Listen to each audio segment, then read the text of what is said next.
Section 10.5, Polar Form of Complex Numbers. So in this section, we're going to see how working in terms of polar coordinates can be really helpful working with complex numbers, particularly carrying out certain arithmetic tasks like raising complex numbers to exponents. Okay, let's remind ourselves what a complex number is, though. It all is based around this special number I, which we define as being equal to the square root of -1. Now remember, square root of -1 is a very peculiar object. Normally, we don't like to take square roots of negative numbers because the square root of a number is just like, okay, what number multiplied by itself gives us -1? But there aren't really real numbers that do that, right? Because if we take -1 and square it, what happens to this? Well, it becomes a positive 1, right? So it's like, how can we find a number whose, square gives us -1? That's a very strange thing. So we just sort of generate this imaginary number called I, right? Because there aren't any real numbers that do that. So we dream this one up. All right, so I is equal to the square root of -1. And therefore, I squared is equal to -1. Okay, so if you ever have an I and it ends up getting raised to the second power, you can just replace that with a -1. Okay, note that -I is also the square root of -1, because what happens if we take -I and square it?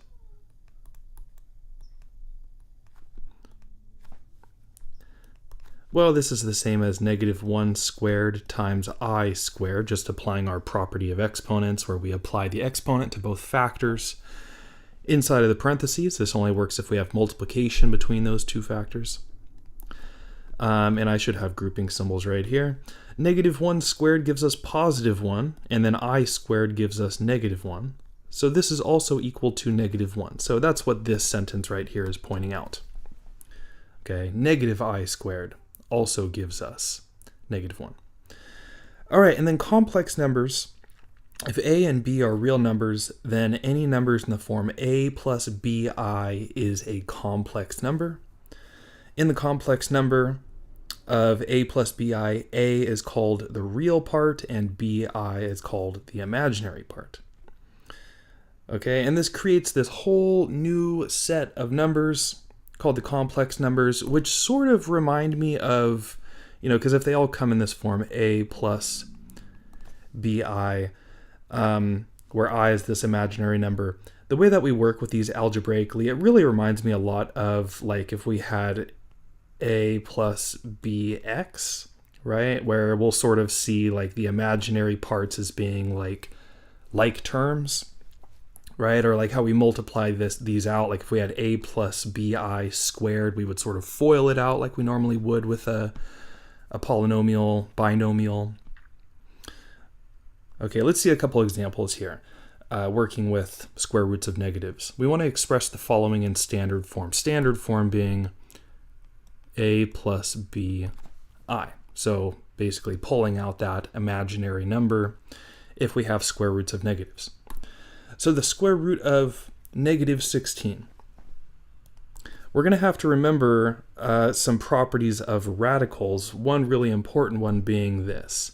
If we have the square root of a times b, this is the same as the square root of a times the square root of b. Okay, so we can separate, if there's multiplication inside of a radical, we can split it into two separate factors of two separate radicals.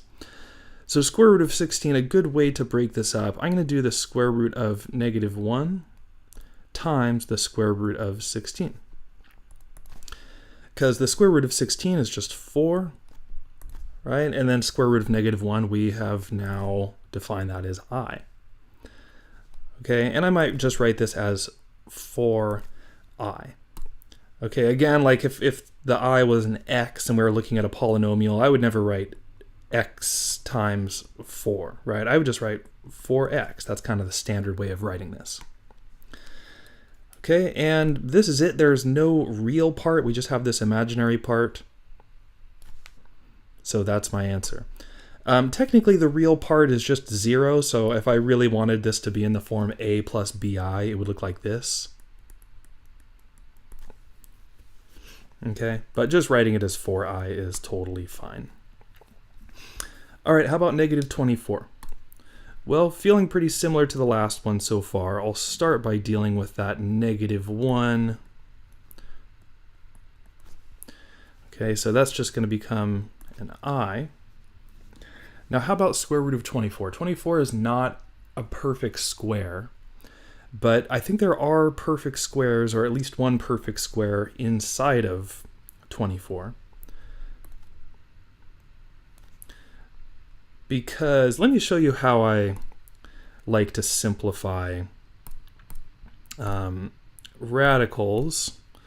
So, okay, 24, how could I split this up into two factors? Well, that's 2 times 12, right? And 12 is 4 times 3, and 4 is 2 times 2. All right, and looking at all of the ends, so kind of all the dead ends that we get to, all the prime numbers, that is going to give us the prime factorization of this number. So 24, I can write this as 2 times 2 times 2 times 3. Okay, and then any pairs of numbers, any pairs of factors inside of this square root are going to give me perfect squares, right? So like if I have 2 times 2, that's 2 squared. And the square root of 2 squared is just going to be 2.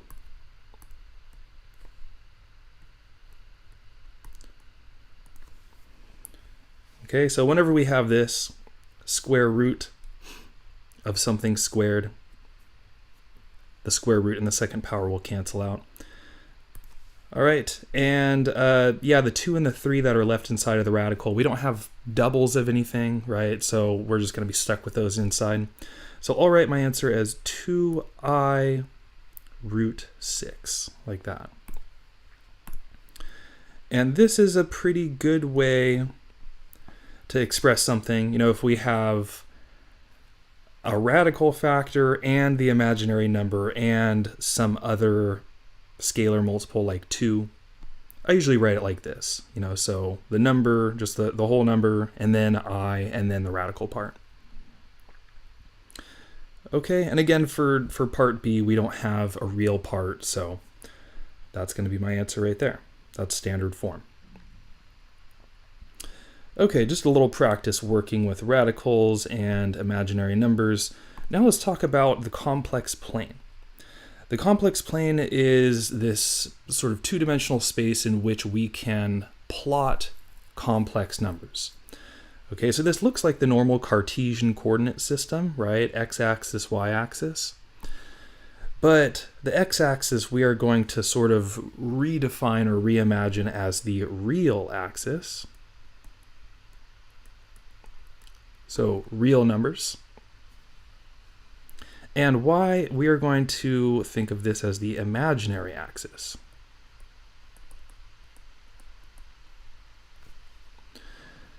Okay, and what this gives us is, yeah, the space where we can plot complex numbers. So for example, the complex number -2 plus 3i. So let's say z is equal to -2 plus 3i.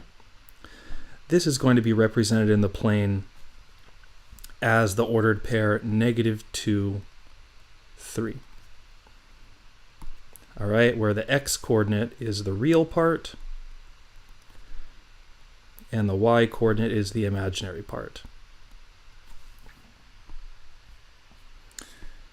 Okay, trying some examples here. In example 2, let's say we want to plot the following in the complex plane. And how about I color code these? So this first one, part A, 3 plus 4i. So like we were talking about, all of these ordered pairs, the x-coordinate is going to be the real part, the y-coordinate is going to be the imaginary. Okay, notice that we're just using the coefficients, like the y-coordinate is not going to be 4i, it's just going to be 4. So 3, 4, I can find that over here. right? I might as well label this. This is the imaginary part. Sometimes I'll just put an I, and then this is the real part. Okay, so there's our first point, 3, 4. How about this next one? I'll do this one in blue. This will be the ordered pair -4, and then -I. What's the coefficient on I for this term? Well, it's just -1. Okay, so -4, -1, that'll put me down there. How about 5i? Well, I can see that the imaginary coefficient is 5, so I'll put that in there for what would be my y coordinate. What about the x coordinate? Well, there's no real part, so it's just going to be 0, like we discussed in that last example. So 0, 5 is going to be here on the imaginary axis. And this last one, do this in green, how about? Here we have a real part of -7, but no imaginary term, so the coefficient is 0, -7, 0. That will be right there, as long as I counted that correctly. Yeah, that looks good. All right, so pretty straightforward. That's how we plot complex numbers in the complex plane. All right, next up, absolute value of a complex number.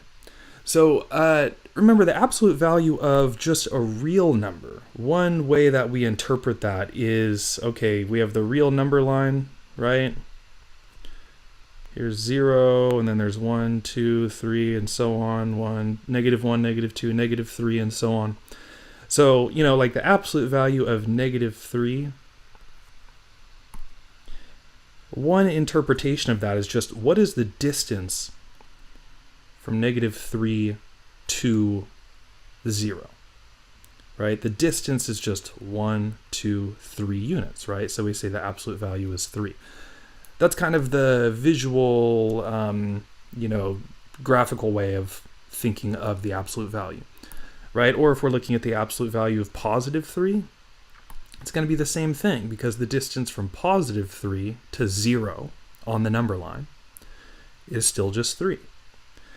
Okay, so stretching that interpretation to the complex plane, right? If we want to find the absolute value of some complex number z, right? And here we're going to define z as x plus yi, so x and y are going to be the real and imaginary parts respectively. How do we find the distance from, you know, x, y, that point on the plane? I could draw out a little complex plane right here.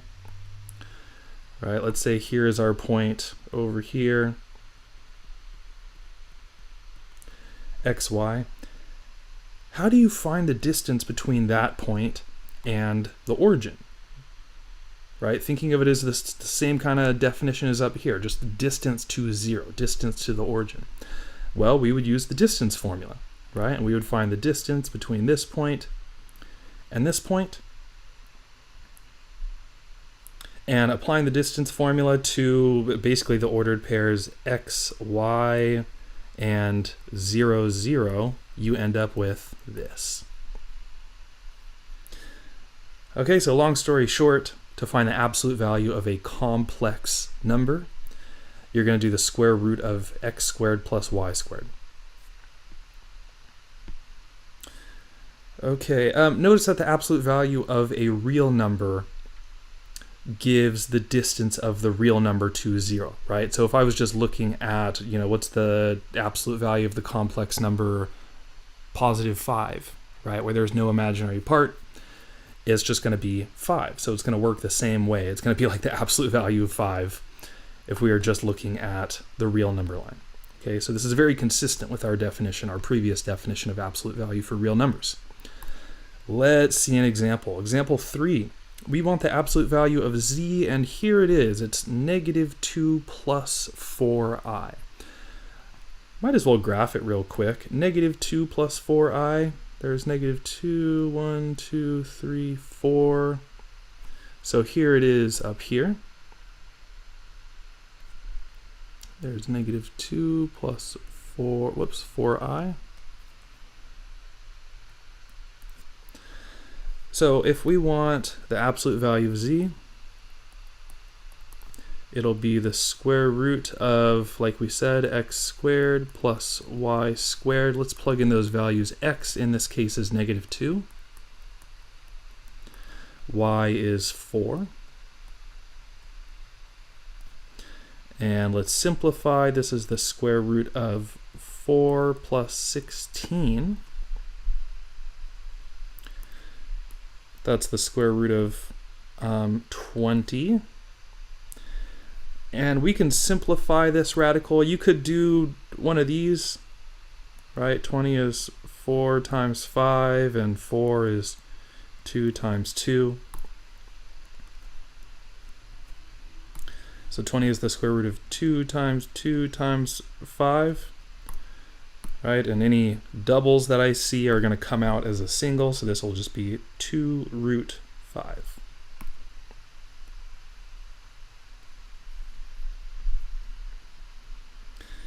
Okay, and what we just effectively found was the distance between this point and the origin. Okay, so I like having the, just the visual representation and understanding of it, because I have a habit of forgetting formulas, and oftentimes if I just start drawing out the picture and orienting myself visually, I can remind myself like, oh yeah, right, the absolute value is just the distance to 0.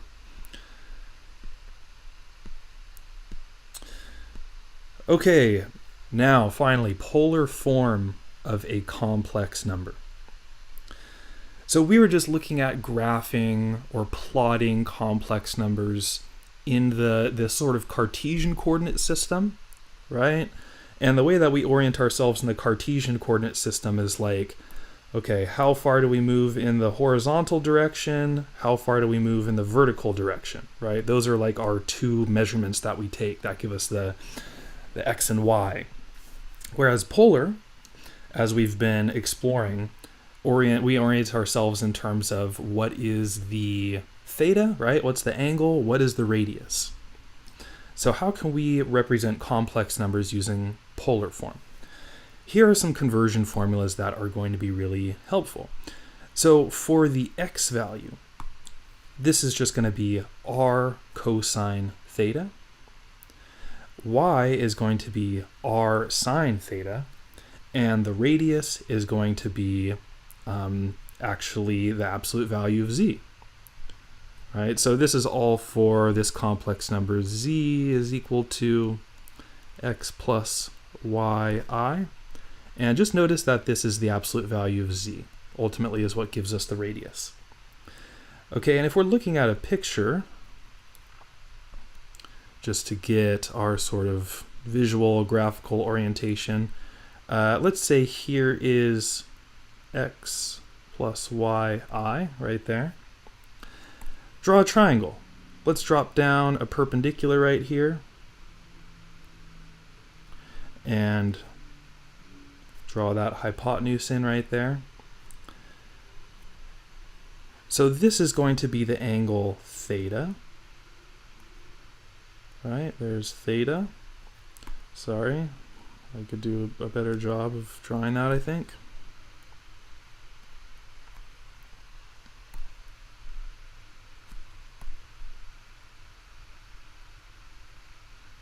There's theta, and then we'll have our radius r right here. Okay, so it should make sense, like the y value, which is this vertical distance right here, is opposite over hypotenuse. Right, so another way that we could express this right here is we could express it as sine theta equals opposite over hypotenuse, would be y over r, like that. Right, so see how just multiplying both sides of this equation by r gives us this. Right, or similarly for cosine. Cosine of theta, looking at this triangle down here, will be adjacent, that is x, divided by the hypotenuse, which is r. Like that. Okay, so these are just alternate ways of expressing these. And we'll use all four of those, but really it's just two equations expressed a little bit differently. Okay, so there it is. Now we want to actually express this complex number z instead of x plus yi. We want to express it in terms of r and theta. So we just make these direct substitutions, right? Here's x plus yi. Plug in r cosine theta for x, plug in r sine theta for y. And just to simplify it a little bit, we factor out the r. We usually write the r on the outside, and then it becomes r times cosine theta plus I sine theta. Okay, and when we're talking about complex numbers in polar form, we have some special terminology. We call r the modulus, and theta is called the argument.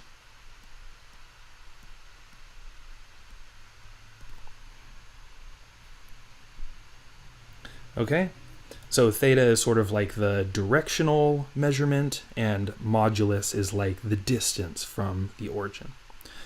And there's an abbreviation that's used sometimes for r cosine theta, I sine theta, which is just this r cis theta. Okay, so you might see that in your text or in homework problems. Let's try out example 4, where we want to express each of the following complex numbers in polar form. Part A, z is equal to negative 3i.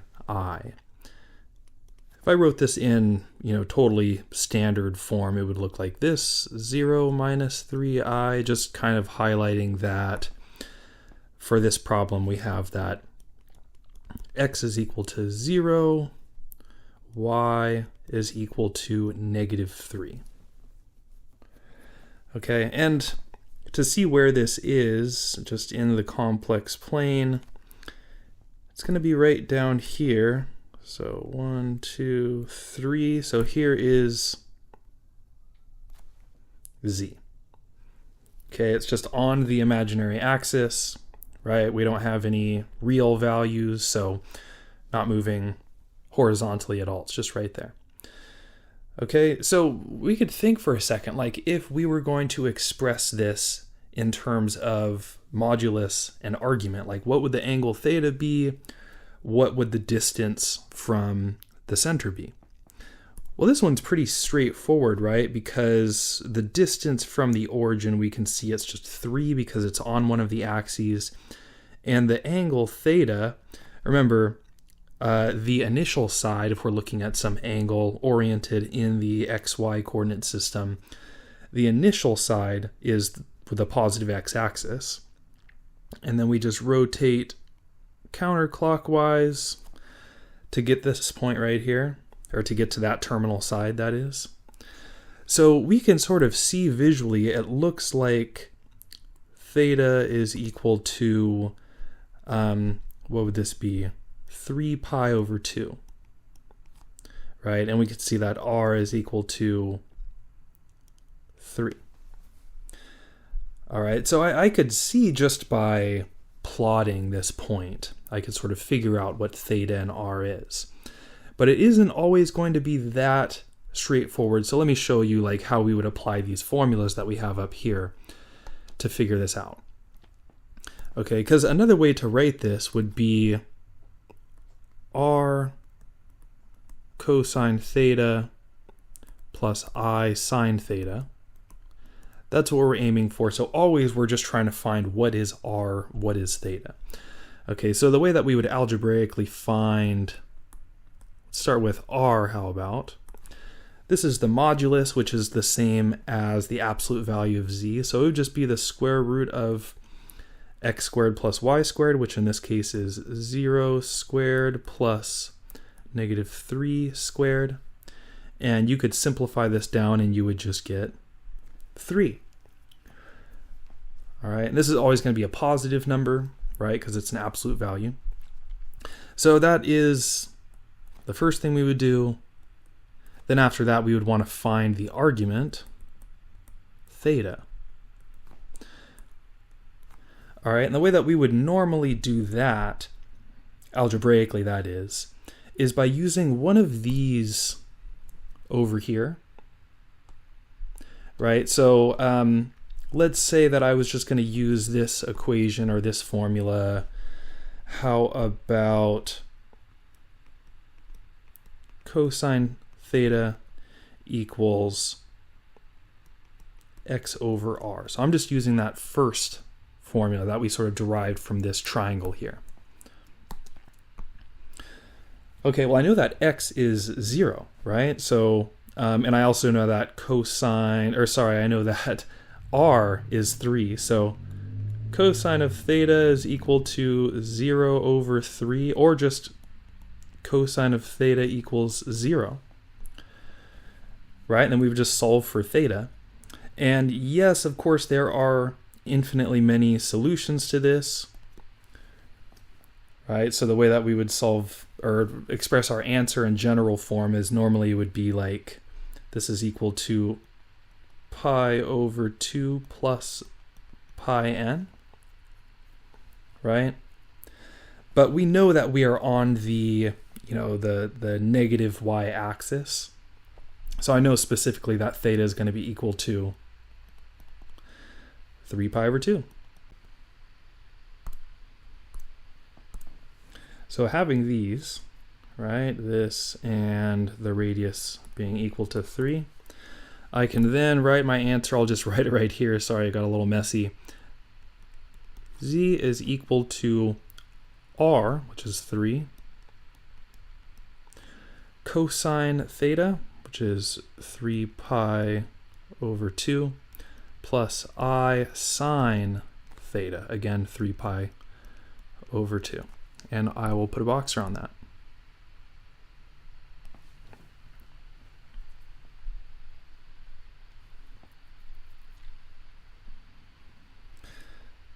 Okay. So again, we could have done this without really doing this work over here, like just looking at the picture. This was simple enough to where I could have come up with this without that work, but we will need that work a lot of the time. Let's look at part B. Z is equal to 1 plus I, so x is 1, y is 1. Let me plot this point. 1 plus I, here's 1 on the real axis, here's 1 on the imaginary axis. It is just this point right here. Okay, so let's start by finding r.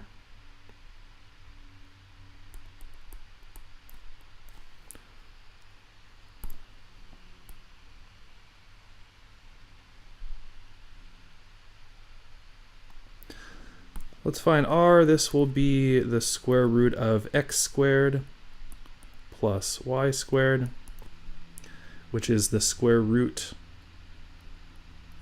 of 2. Okay, so the modulus is root 2. Let's find theta.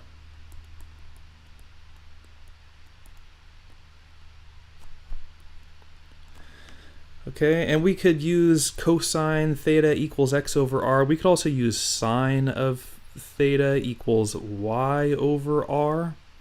Either will work just fine. Let's try this one. Y, okay, so what is y again? Y is just 1, and r is root 2. So sine of what angle gives us 1 over root 2? Know that 1 over root 2, that's the same as root 2 over 2. You might recognize that, we do have a bunch of solutions. Pi over 4 plus 2 pi n will do that. Also, let's see, what's the other one?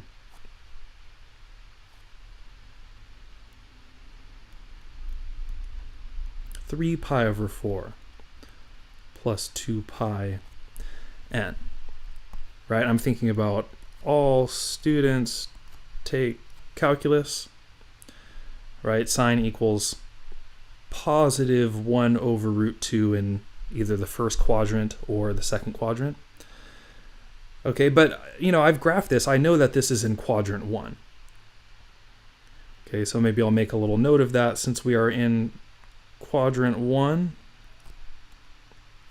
I know that theta is going to be pi over 4.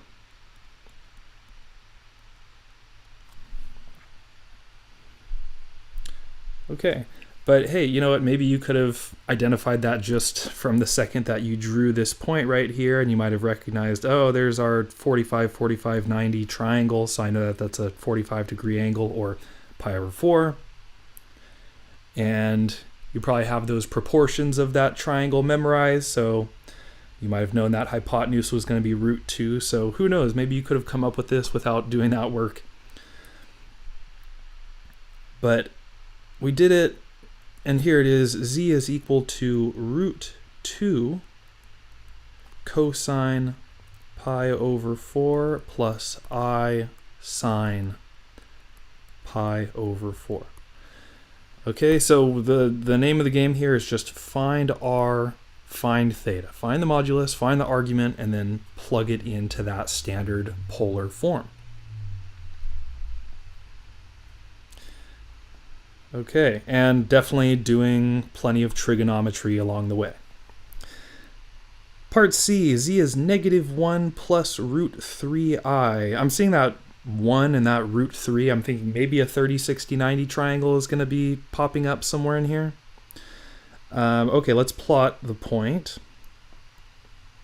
-1 is the real value, so that's like our x coordinate. We could think of it that way. And then positive root 3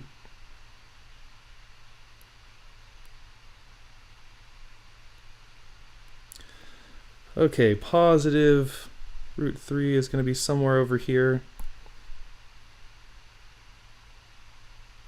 Just approximating. So there's our point. And yeah, we want to express this in polar form, so let's find the radius.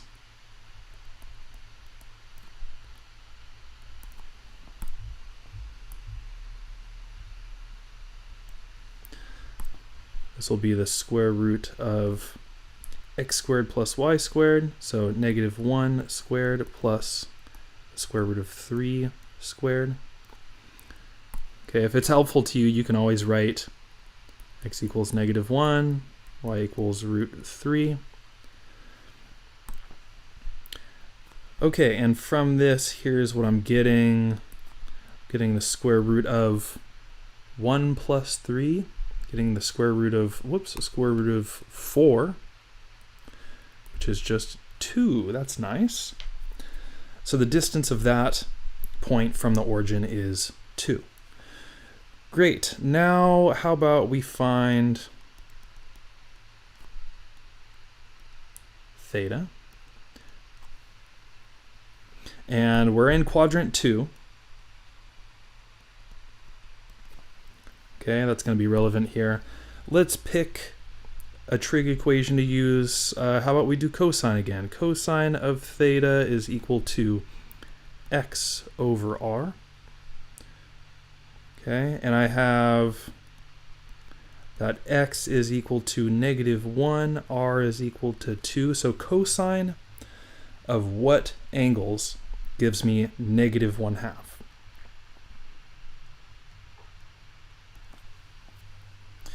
Okay, well, -1/2, since it's negative, it's either going to be the second or the third quadrant, right? So it ends up being 2 pi over 3 plus 2 pi n. Or the other one in that next quadrant is 5 pi over 3 plus 2 pi n. But since we are in the second quadrant, I know it's just going to be 2 pi over 3 plus 2 pi n. Like, you know, we could use any coterminal angle technically. Like, there isn't a totally unique expression in polar form, right? So like for this last one, I also could have expressed this as, instead of using pi over 4, I could have used, let's see, 9 pi over 4, right? And it would have been the exact same point. Okay, but I'm just going to pick 2 pi over 3 rather than some coterminal angle with that, because 2 pi over 3 is the smallest and nicest value. And now I have my radius, or my modulus, I have my argument. So how about I write my answer right here. The polar form of z will be 2 times cosine 2 pi over 3 plus I sine 2 pi over 3. And I'll box that up.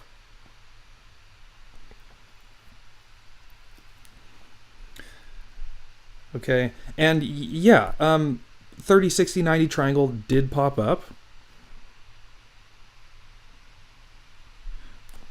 And you could have used that if you felt like it, because, okay, we know that this is -1, we know that this is √3, we know that this is 2, right? We solved for r using that, absolute value theorem, which is really a distance theorem, which is really the Pythagorean identity. It's really the Pythagorean theorem. You could have just thought, this squared plus this squared should equal this squared. It's just the Pythagorean theorem. Okay. Yeah, so you even could have just used the right triangle approach and, found out that cosine of 2 pi over 3 is going to give you -1 over 2. All right, example 5, going in the opposite direction. We want to rewrite this complex number, which is given in polar form, in rectangular form. Okay, so write it in terms of x and y. And it's very easy to find r and theta, right? We can see that r is equal to 6. We can see theta is equal to 7 pi over 6. How about we get the graph real quick? 7 pi over 6 is down here. Okay, it's over there, right? That is 7 pi over 6. And we want to go a distance of 6. Okay, so let's say that that's a distance of 6, just the length of that hypotenuse there, or that distance along that terminal angle. And for this one, we want to find x and y. Okay, so we want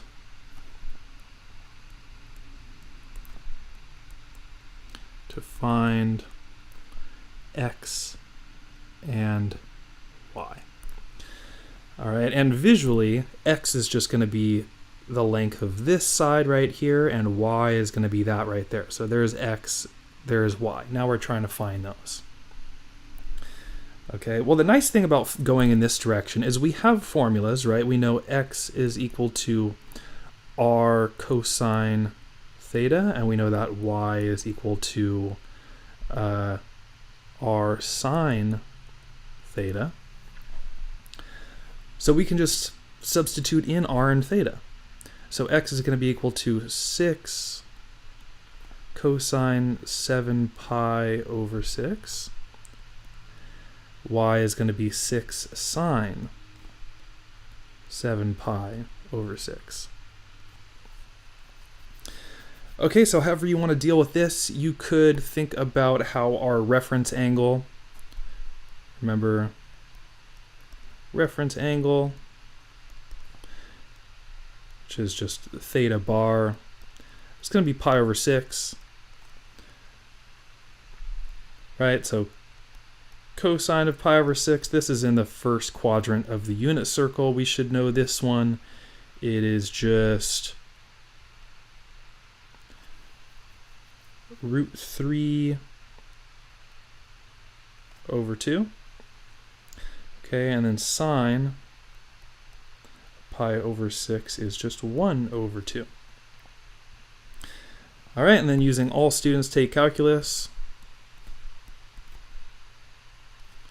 we are in the third quadrant. So tangent is positive there, but sine and cosine are both negative. Okay, so for this, 6 cosine 7 pi over 5, or sorry, 7 pi over 6 will be negative, right? Negative because we're in the third quadrant, negative root 3 over 2.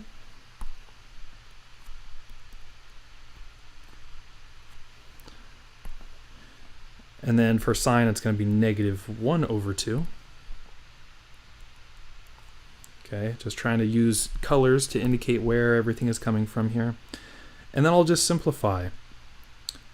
Here I will get negative 3 root 3, and over here I'll just get negative 3. So I have x, right? This is x, this is y. So now I can say z is equal to negative 3 root 3 minus 3i. Okay, because I just want to convert this to x plus yi, and that's what I've done. All right, if you're going from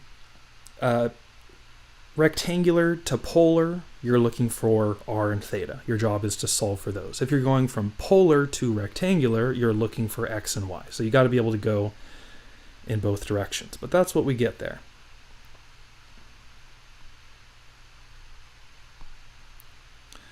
Okay, let's talk about arithmetic.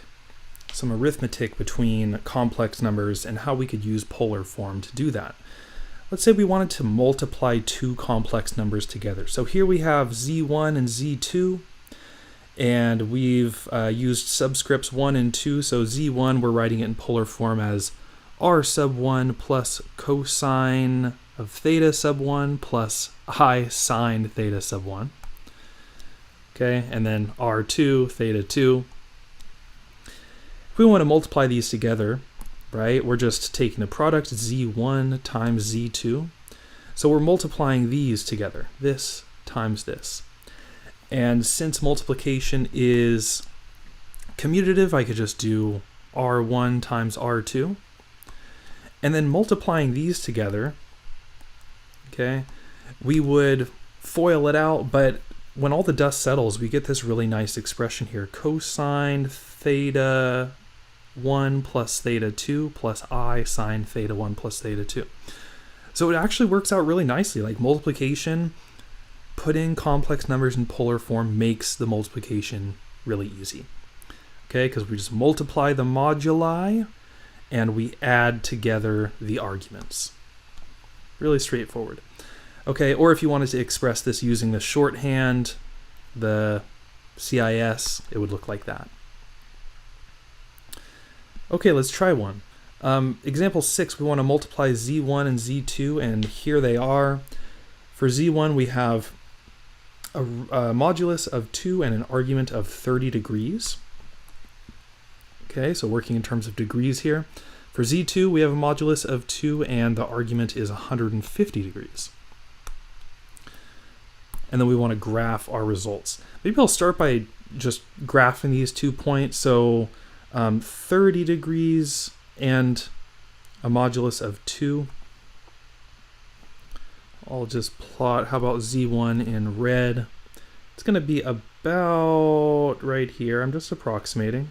There's z1. And let's do z2 in blue. 150 degrees, that's just 30 degrees shy of the negative y-axis, so 30 degrees shy of 180. It's going to be right here. Okay, so these two complex numbers are just mirrors of each other over the imaginary axis.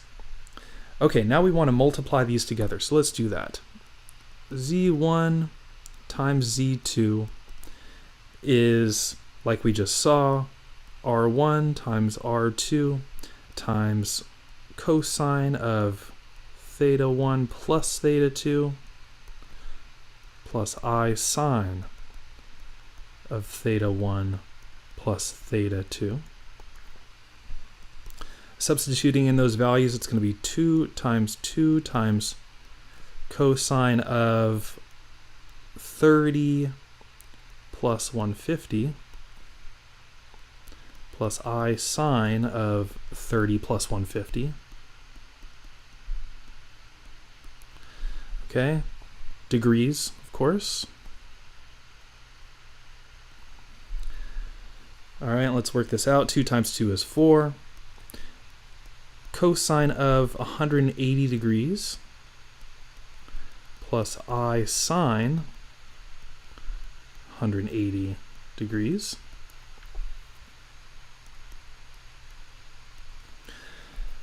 Okay, and then cosine of 180, I get -1 plus I times sine of 180 is 0.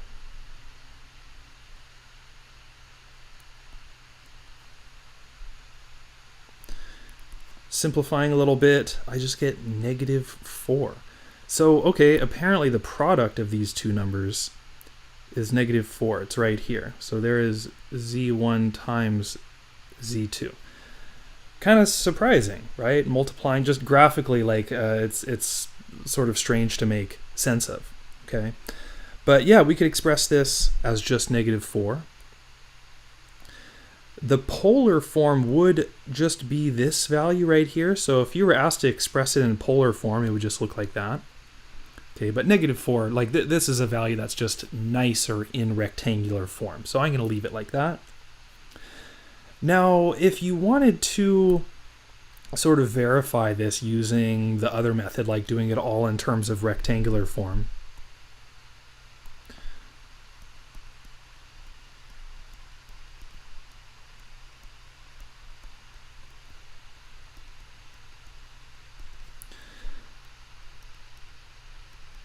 Z1, this first point, and we could just think about the 30, 60, 90 triangle that comes out of it. Z1 is just, let's see, 2,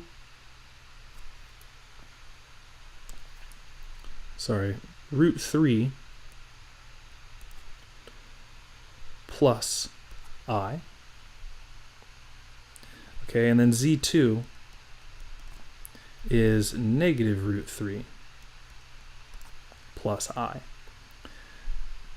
Okay, so I didn't really show the work how I got that, but you could do that by just finding x and y using these formulas like we did in this previous example. Now, what happens if we would multiply these two together? So z1 times z2 would look like this. We would FOIL it out, so I would get negative root 3 squared. So that's first outer plus I root 3, inner minus I root 3, plus last, which is I squared. I get over here just negative 3. These two cancel each other out. And then plus I squared. What's I squared equal to? Negative 1. So I just get negative 4, right? Same answer either way. All right, so just demonstrating that each of these work, right? This is all totally consistent. These two ways of expressing expressing complex numbers are in total cooperation with each other.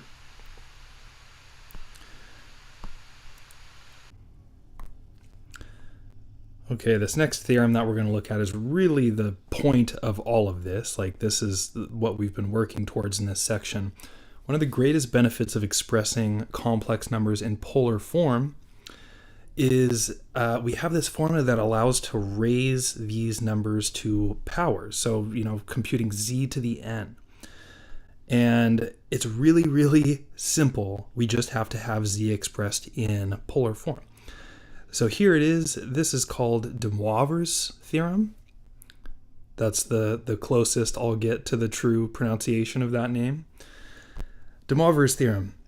If z is equal to r cosine theta plus I sine theta, this is a complex number, then z to the n is equal to r to the n times cosine n theta plus I sine n theta. Okay, and this is really kind of a corollary or like a resulting proposition or resulting fact from you know, the rule that we use for multiplying these together. Okay, because really when we're looking at z to the n, this is kind of like z times z times z times z, like multiplying it by itself many times. So r to the n naturally pops out of that, and then, you know, theta plus theta plus theta plus theta n times is just n times theta. Okay, so really this is just what we would call a corollary of that last theorem that we're looking at. So this is very nice. This is much easier than multiplying things out in rectangular form. So let's see an example and see how this plays out. Example 7, we want to evaluate the following. The first one is 1 minus I to the 8th power.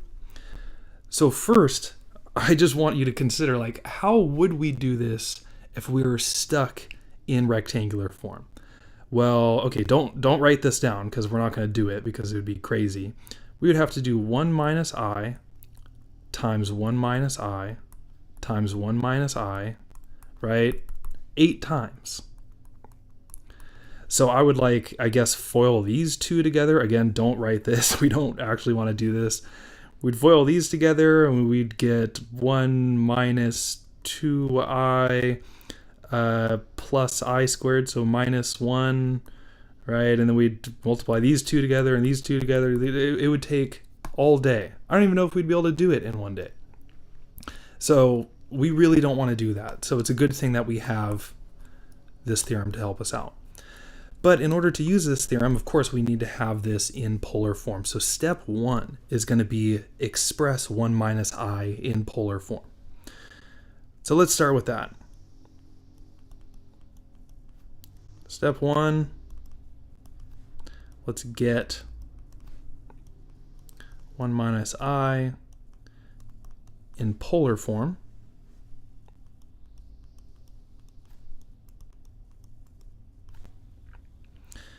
Okay, and we could do the argument is going to be square root of 1 squared plus negative 1 squared. We just get root 2.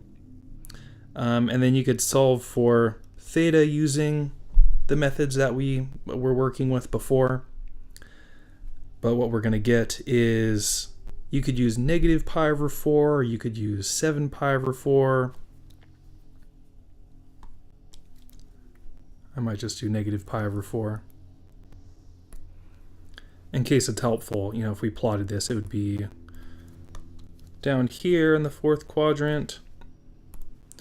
Right,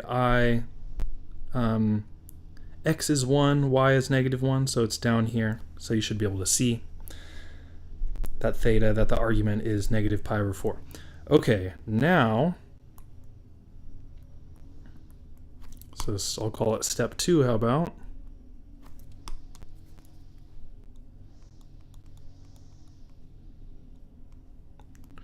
This is where we want to use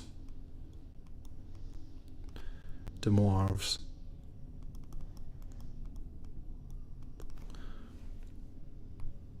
I spell that right? Good.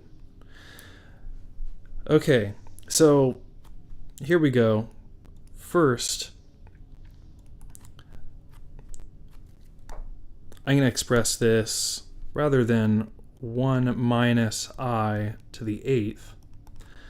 I'm going to write this as root 2 times cosine negative pi over 4 plus I sine negative pi over 4 to the 8th, like that. Because I now know, using the theorem, that this is going to be root 2 to the 8th times cosine of 8 times negative pi over 4, like that, plus I sine 8 times negative pi over 4. And making sure I'm using the correct number of parentheses. I needed one more up here. Okay, so just highlighting there's where our exponent ends up as a power on the modulus, and we're multiplying the argument by 8. Okay, great. Square root of 2 to the 8th, this is the same as, like, okay, square root of 2 is 2 to the 1/2 power. So this is the same as just 2 to the 4th. And then we'll have cosine of, okay, multiplying these together, I get negative 2 pi. That is a nice number. I like that. Plus I sine negative 2 pi.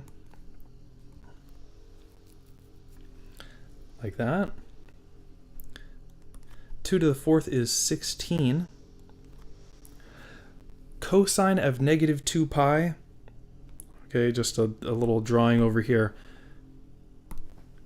Remember, negative 2 pi, here's our initial side, go in the clockwise direction, 2 pi comes all the way around, and we just land right back there at the positive x-axis again. Right, so the ordered pair, the terminal point, if we're using the unit circle approach, that is just 1, 0. Okay, so cosine is 1, sine is 0. So 1 plus I times 0. It looks like our imaginary coefficient is going to drop out. And I just get positive 16.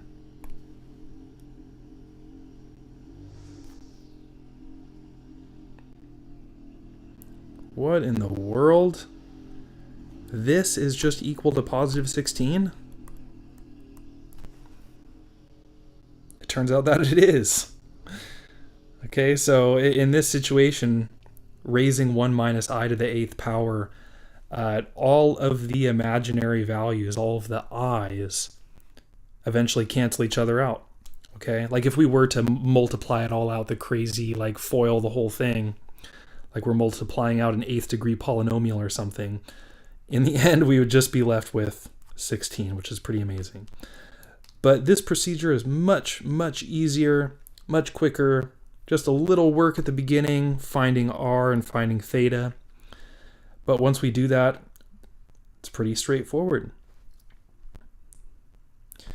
Let's try another one. Part B. Okay, here the complex number. This is a little more complex, no pun intended.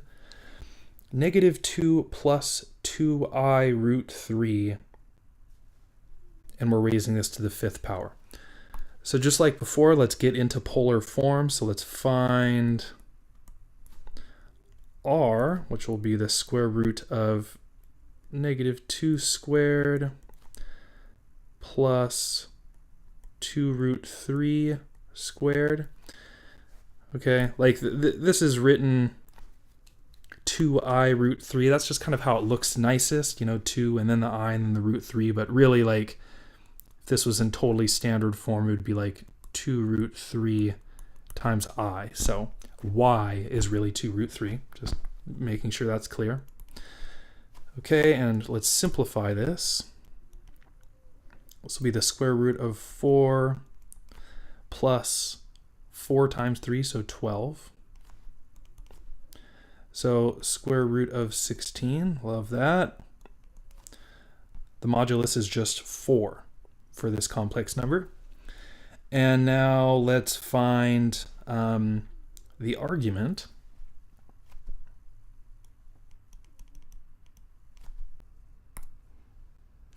All right, and I forgot again to plot this point, just negative 2 root 3. So this point is up here, up in quadrant 2.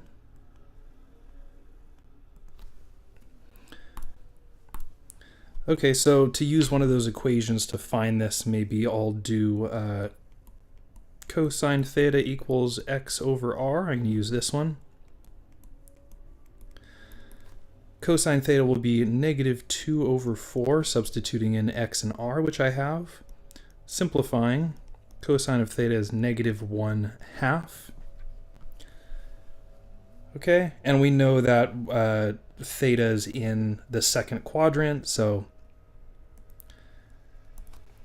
in this case I'm going to get 2 pi over 3 as my argument. Great.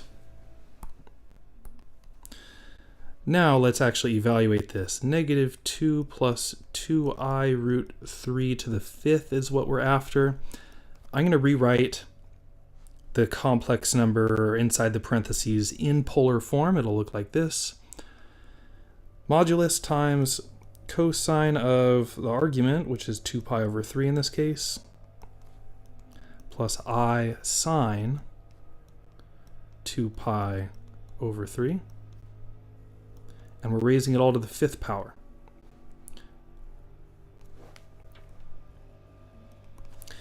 Okay, so I'll get 4 to the 5th over here. Cosine of 5 times 2 pi over 3. And a bunch of parentheses to worry about. Okay, I sine of 5 times 2 pi over 3.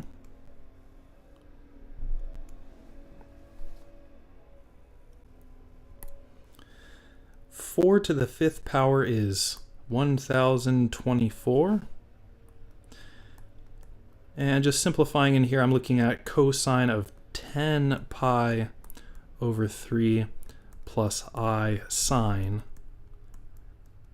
10 pi over 3. Okay, 10 pi over 3. Where is that? So, okay, here is 3 pi over 3, 6 pi over 3, 9 pi over 3, 10 pi over 3 is right there. Okay, so I have like a reference angle of pi over 3, and we're in quadrant 3. Okay, so I'm expecting sine and cosine to both be negative, right? Because all students take calculus. So tangent is positive in quadrant 3, but sine and cosine are both negative. So I'll get 1024 times, okay, and then cosine of 10 pi over 3, it's going to give me negative 1/2 plus I times a sine of 10 pi over 3, I'll get negative root 3 over 2.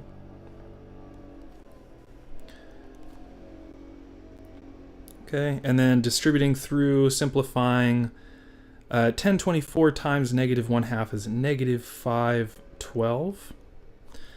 And then we'll have a negative value over here, minus, and I'll write this negative 512 I root 3. And that is as simplified as we need it to be. If you wanted to, you could factor out the negative 512. And then it would just be 1 plus I root 3. You know, that's fine as well. Technically, that's just the polar form of this. But, you know, since we were given the complex number in rectangular form, I want to give my answer in rectangular form. So I think either this or this, those would be fine. Okay, well that brings us to the end of this section on polar form of complex numbers. We've seen the benefits of being able to switch between rectangular and polar form. So you'll get some practice with this on homework. Let me know if there are questions. We'll talk about it in class. Next up, we're looking at parametric equations. So I'll see you in 10.6.